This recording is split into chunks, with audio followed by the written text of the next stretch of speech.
Everyone, जो भी ये वीडियो देख रहा है, so this is part 2 physical features of India geography class 9 chapter 2।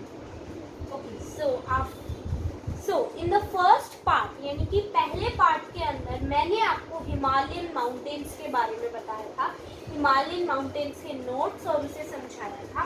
Now I am starting with the northern plains. Like, share, subscribe. The northern plains. Just a second. We are starting with the northern plains. Right. So how are these? Okay, so the northern plains. So there are 3 plains. सबसे पहले northern plains बने कैसे हैं? River slits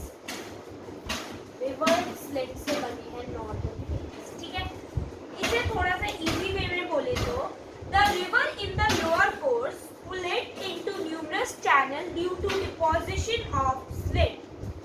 okay, ठीक है। अब 3 तरह के प्लेन्स होते हैं। प्लेन्स, नॉर्दर्न प्लेन्स भी 3 तरह के होते हैं। पहला पंजाब प्लेन्स, दूसरा Ganga plains and the third but not the last Brahmaputra plains. ठीक है। अब पंजाब प्लेन्स जो होते हैं वो बनते हैं इंडस रिवर से। अच्छा, मैं आपको एक बात बताती हूँ, नॉर्दर्न प्लेन्स मोस्टली रिवर्स से बनते हैं। जब रिवर्स आती है, मिट्टी होती जाती है तो नॉर्दर्न प्लेन्स फॉर्म होते हैं। तो पहला पंजाब प्लेन बना है इंडस रिवर से, आगे रिवर भी लिख लो। गंगा प्लेन बना है डेफिनेटली गंगा रिवर से, और ब्रह्मपुत्र रिवर से। ठीक है, और उनकी ट्रिब्यूटरीज, ठीक है। अब ये तो हो गया। अब इसे हम वेस्टर्न पार्ट भी बोलते हैं। ये this is a western part, और इसका most of the part Pakistan के अंदर है। ठीक है, मोस्ट ऑफ द पार्ट इसका पाकिस्तान के अंदर है। एंड इसकी ट्रिब्यूटरीज यानी कि ये इंडस रिवर से बना है। अब जब ये इंडस रिवर से बना है तो इंडस रिवर के साथ उसकी ट्रिब्यूटरीज भी थी, और इंडस रिवर की ट्रिब्यूटरीज हैं झेलम, चेनाब, रावी, बीस, सतलुज। ठीक है, ये है इसकी ट्रिब्यूटरीज, और ये मोस्टली कहां से निकल के आ रही है? हिमालयाज के डोब से। ठीक है, अब आ जाओ नेक्स्ट पे जो है गंगा प्लेन। तो गंगा प्लेन जो है घाघर में है और टेस्टा रिवर है। ठीक है, गंगा प्लेन, टेस्टा रिवर। ठीक है, Ganga plain is made up of Teesta river. ठीक है, और ये बहुत बड़ा जगह पे स्प्रेड है, हरियाणा, दिल्ली, यूपी और भी बहुत सारे, काफी सारे, दिल्ली, यूपी, ठीक है, एटसेट्रा लिखूंगा। ठीक है, इतनी जगह पे स्प्रेड है, और इसके अंदर घाघर भी आता है। ठीक है, अब आ जाते हैं ब्रह्मपुत्र प्लेन में। तो ये बेसिकली लोकेटेड है ये बेसिकली है असम के अंदर। ठीक है, तो ये मैंने आपको तीनों प्लेन्स के बारे में बता दिया है। अब नॉर्दर्न प्लेन यानी कि ये 3 तरह के होते हैं, और इसको देखो, नॉर्दर्न प्लेन्स 3 तरह के होते हैं, लेकिन हम इसे 4 चीजों में डिवाइड करते हैं। यानी कि सपोज करो ये पहला नॉर्दर्न प्लेन है, तो इसके अंदर हम 4 पार्ट्स के अलग अलग नाम देते हैं।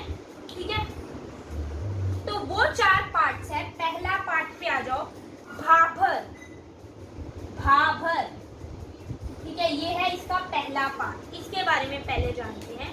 Narrow belt 18 to 16 kilometre. तो पहला है भाबर। भाबर एक नैरो बेल्ट है, ठीक है, जो 18 to 16 मीटर्स है और 18 to 16 किलोमीटर्स है। उसके बाद ये बना किससे है? माउंटेन डिपॉजिट से। So Bhabar is made up of mountain deposit. Okay, and ये करता क्या है? डिसअपियर स्ट्रीम्स, ठीक है। ये हुआ भाबर। अगर कोई भी आपसे भाबर के बारे में पूछे, नॉर्दर्न प्लेन का एक पार्ट है भाबर। अगर कोई भी आपसे भाबर के बारे में पूछे तो आप ये सारी बातें कहेंगे। नेक्स्ट तेराई। नेक्स्ट है तेराई। भाबर के बाद नेक्स्ट पार्ट है, ऐसे करके 4 पार्ट्स हैं। तो नेक्स्ट पार्ट है तेराई, ठीक है। तेराई पे आ जाते हैं। अच्छा, वैसे अगर किसी को समझ नहीं आए कि 4 पार्ट से मेरा मतलब क्या है, पहले तो 3 तरह के नॉर्दर्न प्लेन्स होते हैं। उन्हीं में सपोज करो ये है गंगा प्लेन, तो इसके अंदर 4 तरह के पार्ट्स हैं। एक को हमने भाबर नाम दिया, एक को तेराई नाम दिया, एक को भंगार नाम दिया, एक को खादर नाम दिया। इस तरह से 4 पार्ट्स होते हैं, ठीक है। तो अब आ जाओ, what is Terai? Terai is south of Bhabar. Terai की पहले तो प्लेस कहाँ पे है? South of Bhabar. जहाँ पे भाबर है उसके साउथ में तेराई है। उसके बाद तेराई जो है बेसिकली फॉरेस्ट है, वाइल्ड लाइफ है, ऑल दिस इज तेराई, ठीक है। तेराई में बेसिकली फॉरेस्ट है, ठीक है। अब ये क्या करता है? स्ट्रीम्स, रिवर, इन सबको रीमर्ज। भाबर डिसअपियर करता है और ये रीमर्ज करता है, क्रिएट करता है। रीमर्ज्ड एंड क्रिएट वेट, और ये वेट करता है यानी गीला करता है, ठीक है। लास्ट, अच्छा एक ये बात सुनो, ये जो इसके फॉरेस्ट है ये क्लियर कर दिए गए थे फॉर माइग्रेटेंट्स। जब पाकिस्तान का पार्टीशन हुआ था, यानी इंडिया अलग हुआ था, इंडिया और पाकिस्तान का पार्टीशन हुआ था, तब ये तेराई का एरिया फॉरेस्ट क्लियर कर दिए गए थे ताकि जो लोग पाकिस्तान से माइग्रेट हुए हैं, आए हैं पाकिस्तान से, उन्हें इंडिया में जगह मिल सके, ठीक है। अब आ जाओ नेक्स्ट पे भंगार। भंगार, नेक्स्ट पार्ट इज भंगार, ठीक है। सो भंगार जो है वो लार्जेस्ट पार्ट है चारों में से, और ये बना है एलुवियम से, ठीक है। उसके बाद ये जो है फ्लड प्लेस है, ठीक है, ये मोस्टली फ्लड प्लेस है, और यहाँ की सॉइल को बोलते हैं कंकड़। यहाँ की सॉइल को बोलते हैं कंकड़। दिस कैन बी आस्क्ड कि भंगार की सॉइल को क्या बोलते हैं, तो soil of this region is known as kankar, ठीक है। अब आ जाओ लास्ट पार्ट पे of northern plains, that is khadar. Khadar, khadar जो है वो बहुत ही फर्टाइल एरिया है क्योंकि वो रिवर्स के पास है, very fertile and renewed every year, यानी कि हर साल और फर्टाइल होता जाता है, ठीक है। अब आ जाते हैं हम पेनिनसुलर प्लेट्यू पे। आज की वीडियो में पेनिनसुलर प्लेट्यू भी हो ही जाएगा, ठीक है। सो पेनिनसुलर प्लेट्यू, यहाँ पे लिख रही हूँ पेनिनसुलर प्लेट्यू,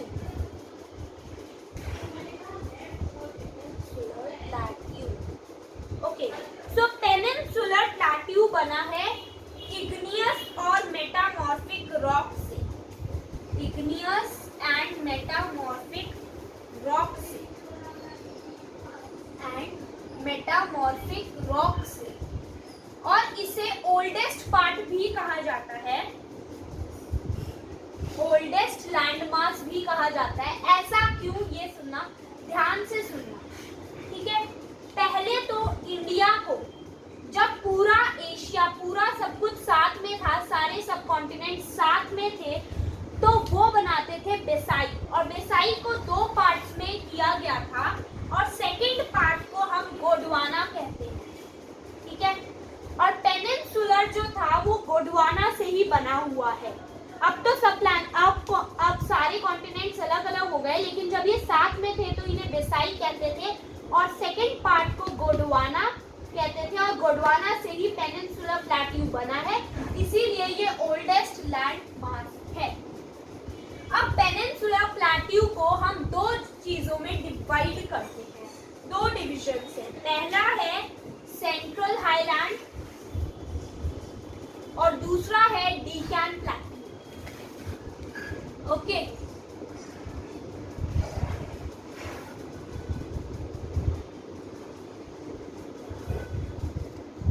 सो फर्स्ट हम बात करेंगे सेंट्रल हाईलैंड्स, ठीक है। ये सब मैं मिटा रही हूँ, अब मैं कर रही हूँ स्टार्टिंग विद सेंट्रल हाईलैंड।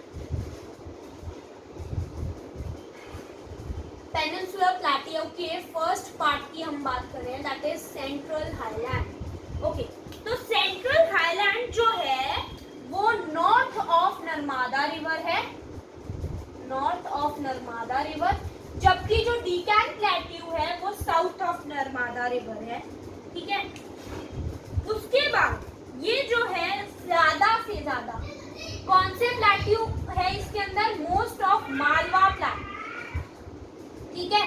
और इसके अंदर मोस्ट ऑफ है मालवा प्लेट्यू, ठीक है। उसके बाद ये जो है वाइड है वेस्ट में और थिन है ईस्ट में, ओके। अब इसके जो ईस्टर्न एक्सटेंशंस है, यानी कि ईस्ट के अंदर जो पार्ट है उसे हम बोलते हैं, ईस्टर्न एक्सटेंशन को हम बोलते हैं बुंदेलखंड एंड भंगेलखंड, बुंदेलखंड या फिर भंगेलखंड, ठीक है। अब आ जाते हैं हम डिकैन प्लेट्यू पे, ठीक है। Coming to Deccan plateau,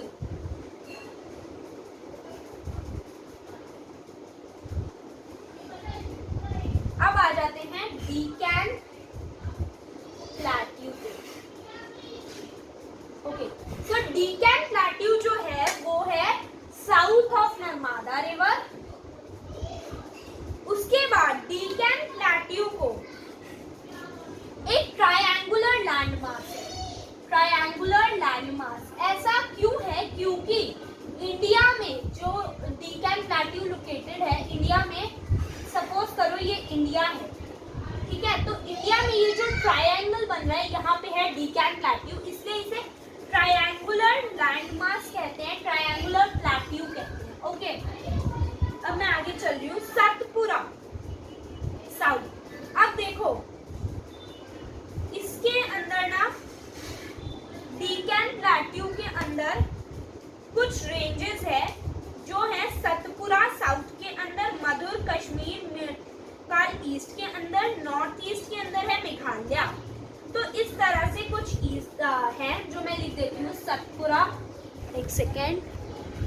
okay, सो वो इस तरह से है कि सतपुरा साउथ के अंदर, मधुर कश्मीर मेकाल ईस्ट के अंदर, मेघालय नॉर्थ ईस्ट के अंदर। ये करने के बाद अब कुछ डिकैन प्लेट्यू की बहुत सारी रेंजेस हैं जो है गारो, खासी, जैनिता हिल्स, ठीक है।